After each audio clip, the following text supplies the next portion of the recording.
తెలంగాణ కాంగ్రెస్ వ్యవహారాల incharge Meenakshi Natarajan nomination ఎందుకు reject అయింది? ఇందులో వైఫల్యం ఎవరిది? కీలకమైన ఈ అంశంలో జాగ్రత్తలు ఎందుకు తీసుకోలేదు? మీనాక్షి కేసు విషయం టీపీసీసీకి తెలియదా? దీనిపై కాంగ్రెస్ పార్టీ వర్గాల్లో జరుగుతున్న చర్చ ఏంటి? Telangana AICC incharge Meenakshi Natarajan Rajya Sabha nomination తిరస్కరణ ఇప్పుడు దేశవ్యాప్తంగా చర్చనీయాంశంగా మారింది. మధ్యప్రదేశ్లో 3 రాజ్యసభ స్థానాలకు ఎన్నికలు జరుగుతున్నాయి. సంఖ్యాబలం ప్రకారం బీజేపీకి 2, కాంగ్రెస్ పార్టీకి 1 రాజ్యసభ దక్కే అవకాశం ఉంది. 230 అసెంబ్లీ స్థానాలు ఉన్న మధ్యప్రదేశ్లో బీజేపీకి 165 మంది ఎమ్మెల్యేలు ఉన్నారు. కాంగ్రెస్ పార్టీకి 63 ఎమ్మెల్యేల బలం ఉంది. అయితే బీజేపీ 3 అభ్యర్థిని పోటీలో నిలిపింది. దీంతో రాజ్యసభ ఎన్నిక అనివార్యమయ్యే పరిస్థితి వచ్చింది. ఈలోగా మీనాక్షి నటరాజన్ నామినేషన్ రిజెక్ట్ అయింది. మీనాక్షి నటరాజన్ మధ్యప్రదేశ్ రాష్ట్రానికి చెందిన నాయకురాలు. గాంధీ కుటుంబానికి నమ్మకస్తురాలిగా ఆమెకు పేరుంది. గతంలో లోక్సభ ఎంపీగా పనిచేశారు. అంతేకాదు ప్రస్తుతం తెలంగాణ కాంగ్రెస్ వ్యవహారాల ఇన్ఛార్జిగా బాధ్యతలు నిర్వహిస్తున్నారు. మీనాక్షి నటరాజన్ దాఖలు చేసిన నామినేషన్ను తిరస్కరించడాన్ని కాంగ్రెస్ అధిష్టానం సీరియస్ గా తీసుకుంది.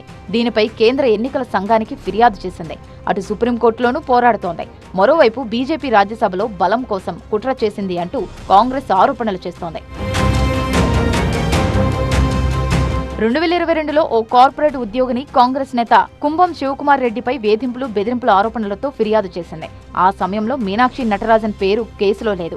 2025లో హైదరాబాద్లోని నాంపల్లి కోర్టులో దాఖలైన మరో పిటిషన్లో మీనాక్షి నటరాజన్ను కూడా నిందితురాలిగా చేర్చారు. తన ఫిర్యాదులను ఆమె దృష్టికి తీసుకువెళ్లినా చర్యలు తీసుకోలేదని ఆ మహిళ ఆరోపించింది. అయితే రాజ్యసభ అభ్యర్థిగా నామినేషన్ వేసిన మీనాక్షి నటరాజన్ ఫామ్ 26A కాలంలో ఈ విషయాన్ని ఎందుకు పొందుపరచలేదని బీజేపీ అభ్యంతరం తెలపడంతో నామినేషన్ను రిజెక్ట్ చేశారు రిటర్నింగ్ అధికారి. అయితే ఈ విషయంలో మీనాక్షి నటరాజన్ అదేవిధంగా నామినేషన్ కార్యక్రమంలో పాల్గొనడానికి వెళ్లిన పీసీసీ చీఫ్ మహేష్ కుమార్ గౌడ్ ఎందుకు జాగ్రత్తలు తీసుకోలేదని చర్చ జరుగుతోంది. మరోవైపు బీజేపీ నేతలు మాత్రం తమకు దీనిపై తెలంగాణ కాంగ్రెస్ పార్టీ నుంచే లీకులు వచ్చాయని అంటున్నారు. ఇక బీజేపీ జాతీయ సంస్థాగత వ్యవహారాల ప్రధాన కార్యదర్శి బిఎల్ సంతోష్ ఎక్స్లో పోస్టు ద్వారా తెలంగాణ కాంగ్రెస్ పార్టీలో ఉన్న కోవట్టెవరో కనుక్కోవాలని అన్నారు. మొత్తానికి మీనాక్షి నటరాజన్ రాజ్యసభ నామినేషన్ వ్యవహారంలో ఏం జరుగుతోందో అనే చర్చ మొదలైంది. ఫెయిల్యూర్ ఎవరి ఖాతాలోకి వెళ్తుంది, డ్యామేజ్ కంట్రోల్ ఎలా చేయబోతున్నారు అనే దానిపై చర్చ జరుగుతోంది.